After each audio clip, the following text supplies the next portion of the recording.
Hi, everybody. Welcome to another Decoding Conflict episode. My name is Josh Weiss, and if you're not familiar with the series, basically what I do is I present a pretty common conflict that happens in the business world or elsewhere, and I try to give you some ways of understanding what's happening and then what might be some creative solutions to solve the problem. Okay, so our scenario for today is that there's a software company who's trying to close a massive enterprise client, but there's a problem. So the engineering lead, who we'll call Sarah, refuses to work with the sales team to give the client temporary access to the software until a full 2-week security review and legal compliance check is completed. Makes some sense, right? However, for the sales lead, who we'll call Marcus, he's not very happy about it. And the reason is that the client is ready to sign now, but if they have to wait 2 weeks, the momentum will die and they'll likely go to a competitor.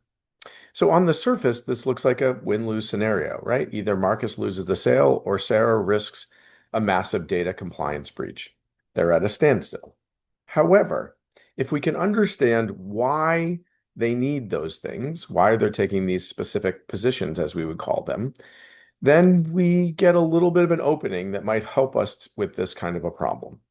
So if we think about Marcus's underlying motivation, it's not just about hitting his monthly quota.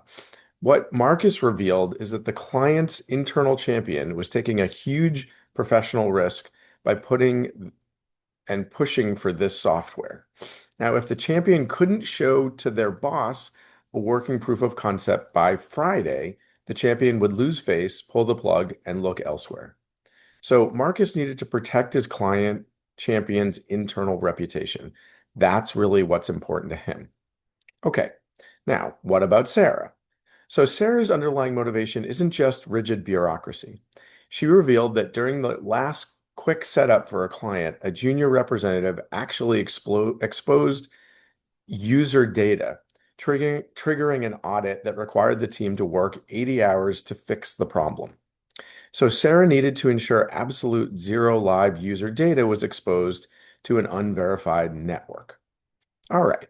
So once this happened, they got into a conversation about why this was so critical, and they were able to creatively pivot. Began with this realization that they didn't need to fast track the full security system at all. So instead of granting access to the live environment, what Sarah's team did was spent 3 hours spinning up a completely isolated mock data environment that ran locally on a dummy server. In essence, it contained zero real client or company data, which gave Sarah a peace of mind, and it looked and felt 100% functional, exactly what Marcus's champion needed to show their boss by Friday.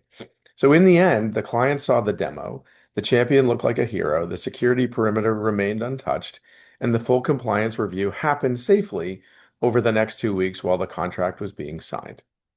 So what's the lesson here?